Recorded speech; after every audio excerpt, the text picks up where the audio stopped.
Hey folks, the game has started, and I'm watching the Chiefs and Ravens currently, but I want to shout out a couple things. Seiko Varner over at Positive Vibes.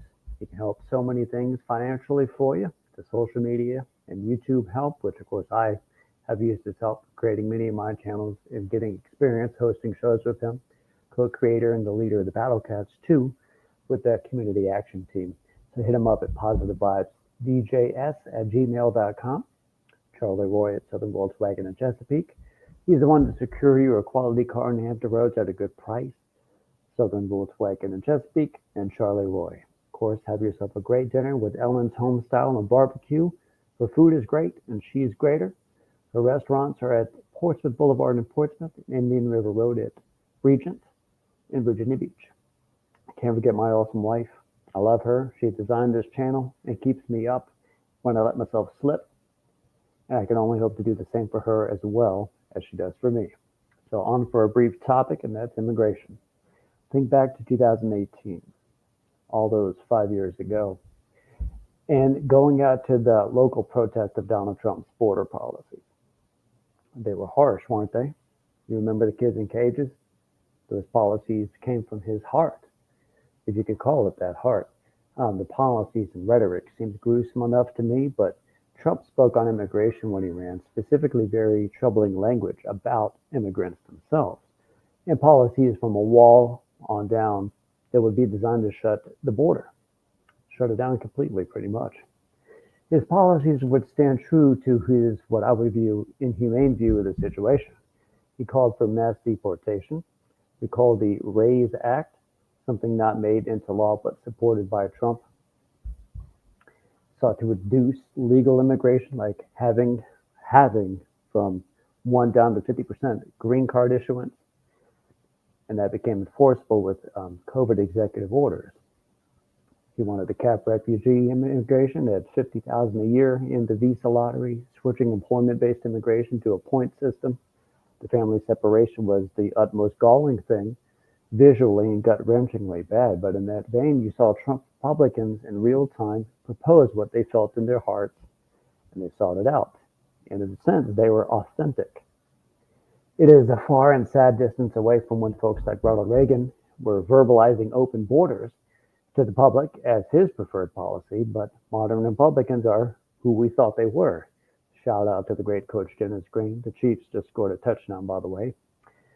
They were nativist, overly white. About 85% of Republican voters are white. Their rhetoric and policy follow a conservative, fear-based treatment of the others who themselves are seeking out the United States. Mind you, they do this while waving U.S. flags, saying the U.S. is the greatest country currently and ever, that other nations are bad. Trump would literally say shithole countries. And they say all the while trying their absolute damnedest to exclude the country from black and brown people who were intrigued by the same alleged ideal about the United States. When I view solid immigration policy from the U.S. toward immigrants, I thusly exclude the Republican consideration because they've shown their hand, and it's an evil hand. Libertarians had a more open and humane policy, effectively open borders and free movement of human beings without any call for something like ICE. However, something broke with the libertarians when Trump came around. The Mises caucuses folks got really white nativist, took over the party, and boom, suddenly the Libertarian Party isn't supporting free human movement anymore. So they're gone. And in the interim, we saw the big Democrat groundswell against Trump was speaking on and what he was doing with policy. So in 2018, then Senator Kamala Harris joined protesters in San Diego and insults with signs and words saying, abolish ICE, keep families together, immigrants make America great, and free the kids. What were her words? Trump's immigration policies were a human rights abuse. She added, I spoke with the mothers who were there, and my heart is broken. These mothers in there think that they are alone, and we need to remind them and everyone else that they are not alone and that we stand with them. Is that the Democrat policy for immigrants? Biden ran in 2020 on stopping border wall construction and loosening some restrictions Trump did. Here's a direct Biden quote. There will not be another foot of wall constructed on my administration. Number one. And guess what? Joe Biden scuttled hits number one policy as recent as October 23 when the Biden administration announced it waived federal laws, about 26 of them, to permit more border wall construction in southern Texas. This was done due to pressure from fellow Democrats, per the NBC article that I read. And you may ask, Democrats put pressure to do that? Why did the same Joe Biden administration, Democrats that it is, defend Trump-era immigration policy and family separation in court? I remember the senator in 2018 standing with mothers and abolished ICE protesters about the harsh treatment of immigrants in the Trump administration. The one saying Democrats are standing with them. She's vice president now, and in June 2021, she decided to flip her script, telling immigrants trying to go northward into the United States that they'd be stopped at the border and turned back. On TV, verbally, she said, "Do not come. Do not come. The United States will continue to enforce our laws and secure its borders."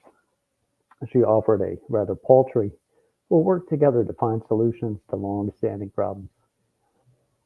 Long-standing problems are U.S. international policies in the Western Hemisphere which contribute to poorer and more violent conditions, wherein immigrants try to get here to a safer and more economically viable situation.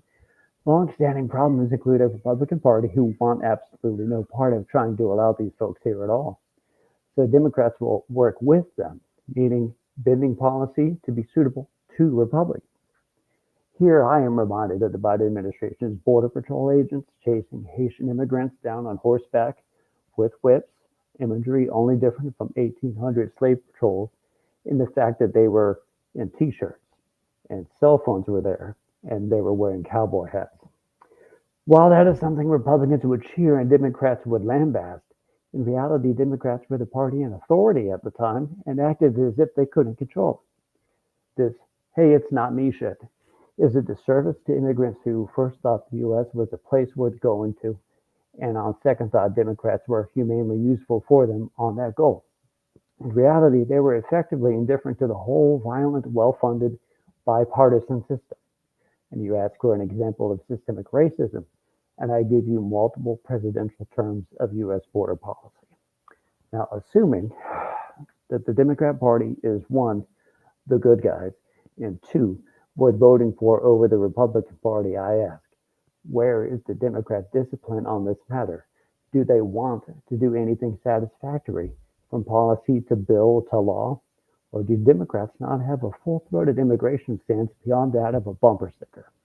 Because yesterday, Saturday, January 27th, I'm reading President Joe Biden on Friday urged Congress to pass a bipartisan bill on this issue, saying he would shut down the border the day the bill became law. Bipartisan. Why even seek that when we have eliminated the Republican Party from good conscience here? Joe Biden said it would be the toughest and the fairest. And if it's fair, why is it tough? Why are you, Democrat president, saying tough to begin with? If you want tough, vote for Donald Trump because he is full-throatedly calling for tough. And I don't want tough. I want humane and easy. And the Democrats said 2021, 2022, 2023, and they have this year to reverse that wretched plan. Ended fighting for the same in court, telling people not to come, allowing more wall to be built, and working with Republicans on tough shutdowns. That's bothersome to me. And the most political thing of this is Republicans are calling what Joe Biden has done open borders. Here I am running for Congress in Virginia's 2nd District, and the current representative there is Republican Jen Kickens. Well, I've met her personally a couple of times, and we know each other, pleasantly discussing things like long distance running. She's wrong on saying Joe Biden even has the rhetoric of open borders because the whole administration clearly doesn't. Congresswoman Kickens' stated policy goal is to secure the border and make sure Border Patrol and immigration officials are fully funded, whatever that means. And she'll seek to make you believe people stepping foot in the United States who aren't citizens are, boom, some sort of full-on criminal, and forgets immigration Forgets Republicans like her are trying to make the regulated way of getting citizenship or even residence at all even harder. So there's no legal immigration with Republicans like her. Plus, she's calling on defending the call for the funding of sanctuary cities, the localities which have been welcoming to Central and South American immigrants, as opposed to harsh states like Florida and Texas. So doing so has in some ways hurt Democrat support from black voters in cities like Chicago, where officials' methods of helping immigrants out with financial services and living arrangements spur many folks who have lived there for generations. Those citizens remain as poor as those immigrants would be, a separate indictment on our economic system when crossed with other racial issues going back centuries. And the lack of equal support for them is causing enough consternation in the polls to see black support of Biden drop from the mid 80s closer to the mid 60s. As I would turn it right around on someone like Higgins by contending if they want to defund sanctuary cities, we should defund the state of Texas for starting a ruckus with the United States Border Agency, barbed wire there, and allowing 3 immigrants to drown in the Rio Grande over this. As I write this, as I speak it, I was checking Missy Carter Smalls' website for her listing of the immigration situation, and I didn't see it. So, folks, we need better. We need Democrat discipline. And the local Democrat candidate, Smalls, and even the incumbent Democrat president has zero discipline on this issue and are effectively just not Republican. I'm running for the 2nd District now, collecting signatures to that fact. Got a few today, in fact. Starting a campaign fund, looking to bring in staff. I'm a Democrat in spirit, but won't be the disappointing version of Democrat in practice. See, the president and our current Democrat candidate for Congress are seeing to it that shrugging is the best medicine, and I don't want to shrug. So the Chiefs and Ravens are playing right now. Chiefs are up 7-0, and I'm hoping Mahomes and the Chiefs win because I dislike Tom Brady enough to want his records to be gone as soon as possible. Mahomes can do that on both the Super Bowl and yards and touchdowns fronts. And I have great respect for Lamar Jackson, though my rooting for the Chiefs doesn't mean I don't think the Ravens can win, because I do think they can. Their team is overall better. They're at home. It's been a great season for them. I fully expected they could win. I just want the Chiefs to. I'm also rooting for the Detroit Lions tonight over the 49ers. I like the idea of the Lions being good. And Barry Sanders is the co-captain tonight. So definitely go Lions.